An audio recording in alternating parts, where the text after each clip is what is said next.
আসসালামু আলাইকুম। আমি ডাক্তার নূর বাবুশা জাহান, বঙ্গবন্ধু শেখ মুজিব মেডিকেল ইউনিভার্সিটিতে কনসালটেন্ট হিসেবে কর্মরত আছি রিপ্রোডাক্টিভ এন্ডোক্রাইনোলজি অ্যান্ড ইনফার্টিলিটি ডিপার্টমেন্টে। আজকে ভিডিওর উদ্দেশ্য হচ্ছে, আমাকে অনেকেই কোশ্চেন করেছেন যে কখন সহবাস করলে গর্ভধারণ হয় এবং কখন সহবাস করলে গর্ভধারণ হয় না, এই বিষয়ে একটু বলার জন্য। আসলে সাধারণত আমরা বলে থাকি যে গর্ভধারণের যে পিরিয়ডটা সেটা হচ্ছে মাসিকের 10তম দিন থেকে 20তম দিন, অর্থাৎ যাদের নিয়মিত মাসিক হয়।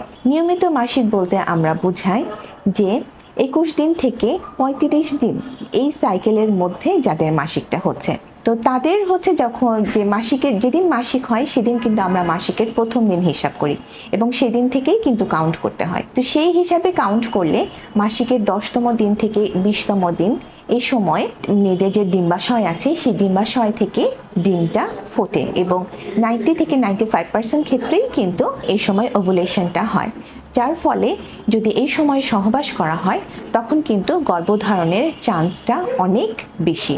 তাহলে কখন গর্ভধারণের চান্সটা একেবারেই নাই, এভাবে কিন্তু আসলে 100% শিওর করে বলা যায় না যে আপনার এই সময়টা গর্ভধারণের চান্স একেবারেই নাই।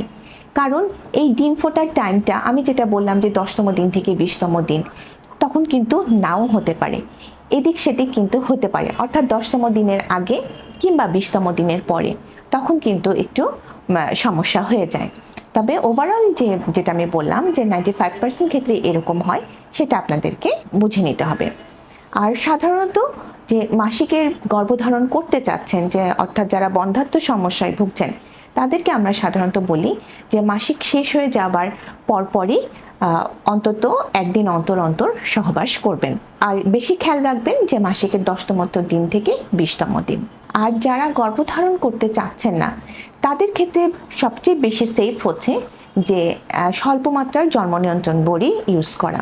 এখন কিন্তু অনেক ধরনের নতুন আধুনিক জন্ম নিয়ন্ত্রণের বড়ি এসছে, সেগুলোকে আপনারা ইউজ করতে পারেন।